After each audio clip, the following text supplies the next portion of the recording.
Well, I'm at a complete loss of words for what I just saw. Oh my. Well, I saw a movie that took some rather very unexpected turns that I wasn't necessarily expecting. I just saw one of the most batshit crazy horror movies since pretty much this one's basically like when I saw Malignant, I think last year. This movie was insane. So I just saw this new horror movie called Barbarian. I'm not sure who it's directed by. I didn't really look up the information, but I know Justin Long, Bill Skarsgård, Richard Brake makes an appearance in this, and I forget the main actress's name. But this movie, this is something. Go into this movie blind. Don't. Whatever I thought it was going to be based on the trailers, you have no freaking idea what this thing is turns out to be. It's a big mystery box movie with a lot of intrigue and all that other stuff kind of going on, and my goodness, like, this is a movie I was not expecting to be as out there crazy. It's got moments of tension, but much like Malignant, the third act kind of gets, like, it's also really funny at some points. Like, it takes a very kind of campy turn in, like, the third act and just goes batshit crazy. I mean, there's parts where I was laughing out loud, like, really hard, kind of towards the third act, but it's also kind of, like, really serious and, like, dark in a lot of other places and suspense-filled. Like, this is a movie that just, it's kind of like, you're trying to, like, figure out the whole thing that's going on here. And it's a big, like, crazy, I don't even know how really to describe this thing, so I'll kind of keep things vague. I don't want to spoil this thing because I highly recommend you go check this thing out and go into it without knowing as much as possible. This is one I'm definitely not going to forget. I mean, I like I said, this is an insane movie, like, just from the get-go. Well, I mean, the insane turn kind of comes towards the later half of the movie. Almost like an hour into it is really where it takes a drastic turn. So, if you've seen the trailer for this thing, I'll keep this pretty vague. Somebody rents an Airbnb in Detroit, of all places. As you can see, I'm wearing a Detroit Lions polo right now. And they rented in a very kind of shitty neighborhood. Why anybody would have an Airbnb and even, like, consider renting in, like, this, like, kind of like area in Detroit, it's very run down, abandoned, and not in a very good place, is beyond me. But anyway, so two people accidentally end up at the same Airbnb.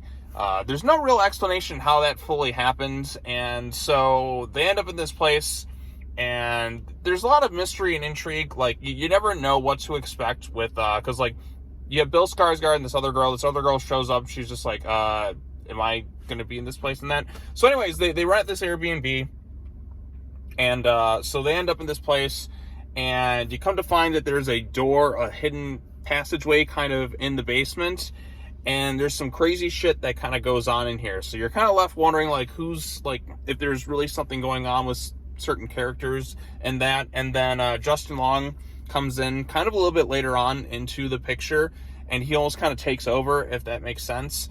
And then crazy shit kind of happens. That's as vague as I'm going to leave it, because I don't really want to get into spoilers just yet. You know what? I will talk about spoilers at the 4-minute mark. But performances were good. Justin Long is very funny when he needs to be. Whenever that guy shows up in a horror movie, it's going to be memorable.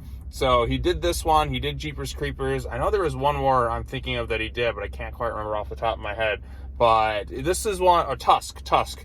I'm never going to forget Tusk. It was batshit insane. And this is exactly kind of like that in a sense. So at this point, I'm going to get into spoilers, because I just I'm trying to, like, comprehend what I just saw. So, like I said, much like last year's Malignant by James Wan, the movie takes such a drastic turn in the third act when you kind of find out what the reveal of it all is. And then it becomes batshit insane and fun.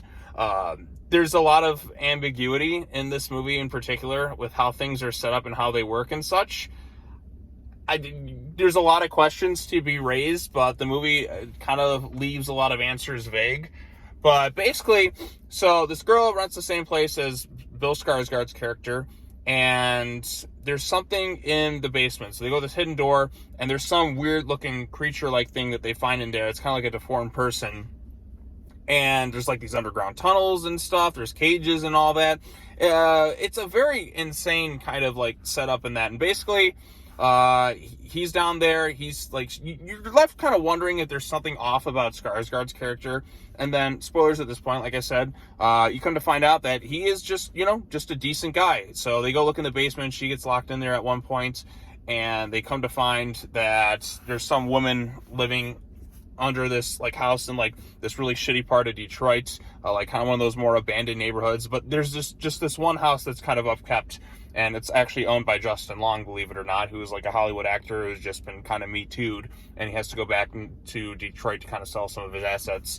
Like, he comes in like at the hour point in the mark after Skarsgård gets killed off, and like the main girl screams, and he's kind of just kind of cuts away. So it kind of reminded me a bit of when I was playing the video game, like the Quarry that came out this year, where like one of the characters are seemingly dead, then we kind of cut to a new bunch of characters.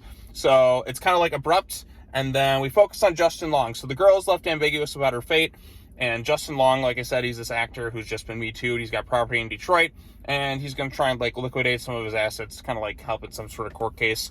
And then he goes to his place, and like I said, there's kind of some weird mystery going on. Like, you're never told exactly how everything kind of ended up like in the situation that it's at with him, and like why there's multiple people staying at his place and such, and why anybody would like, I don't know, there's just there's a lot of mystery of how things go. And he ends up there, and then he goes investigating. He finds the hole in his basement and all that other stuff, and he goes there, and then then he ends up getting kidnapped by the woman who's living down there. She's kind of like this really deformed thing, but basically she's kind of like a super powered inbred kind of woman creature thing. It was almost like, she almost looks like a zombie of sorts.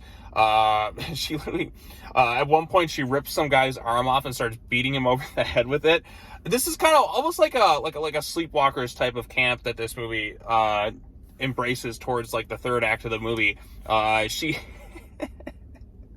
I can't even say this part out loud, but like she thinks of like the one surviving girl as like her baby, and then Justin Long as well. She's like watching like videos on, like, she's clearly not all there. I'm not sure how they even got internet and how this setup all works and how they're able to get supplies and all that, but she thinks of him as like a baby, and she tries to like care for him and like even try to breastfeed him at one point. Like Justin Long, like this kind of really gross, I think kind of like the like that deformed woman in The Shining, like that comes out of the bathtub. Think something kind of like that, like just kind of like a walking corpse of sorts that this woman kind of looks like. And she's like, bah, bah. She thinks of them as like her babies, but then like, she ends up killing a lot of people in the end. And we kind of find out that like in the 1980s, a serial killer lived there, like this one guy. He had a lot of victims, and he did a lot of really terrible things, and a lot of inbreeding and stuff. He kept bringing people down there. He's got VHS tapes of all this stuff, and he's just been living in all these tunnels. And then like he was played by Richard Brake, and it just keeps kind of cutting back and forth. Like it starts here, then we're in the past, and the aspect ratio starts to change, and it's just a big kind of, it's an interesting mystery that unfolds throughout. There's like a homeless person kind of helps him out. He gets his arm ripped off, he gets beaten the hell out of it, and it just gets really campy and just like laughably cheesy towards the end of this thing. And even the ending is really, really abrupt and kind of funny too. And it's one I certainly won't forget. Is it the best thing I've seen? No, not necessarily. But is it very entertaining? Yes. Does it keep you engaged and intrigued throughout like the entire thing, wondering what's really going on here and trying to piece together all this stuff? Because as it was going on, I was at a loss of words trying to figure out like what the big mystery of it all, what it was all leading to. You had underground tunnels, you had all this stuff. Then it kind of culminates at the end of the movie. And even then, it's hilarious too with how abruptly it kind of almost ends. And it's really funny too. Like I said, you're kind of left guessing a lot of the stuff that's going on here and how it all works and such, but it led to something that was still quite entertaining. So I recommend you check out Barbarian. I know this is the spoiler section of the video, but at this point, I would say go into it as blind as possible. You're at the spoiler point in this video, but this is certainly one I won't be forgetting anytime soon. So there you go. That's Barbarian. I thought it was pretty entertaining. It's this year's Malignant in terms of insanity with how like it starts out and how it ends. And yeah, this is one I won't be forgetting, and I think people should check it out. It's getting solid reviews right now, and yeah, I think that's all I got to say. Yeah, this is certainly one I won't forget. All right, well, with all that said, thank you all so much for watching this video. Be sure to like this video, subscribe to the YouTube channel, all that other fun stuff. I think that's it in terms of videos, mostly for this weekend. Oh, actually, I'll try and get out a Cobra Kai video sometime soon, either Saturday or Sunday. It all depends. It all depends, because the new season drops, so I'll get that out by this weekend, and then we'll move on from there. But, yep, thanks so much for watching, everybody. As always, take care now. Bye-bye then, and I'll see you all in the next video. Peace.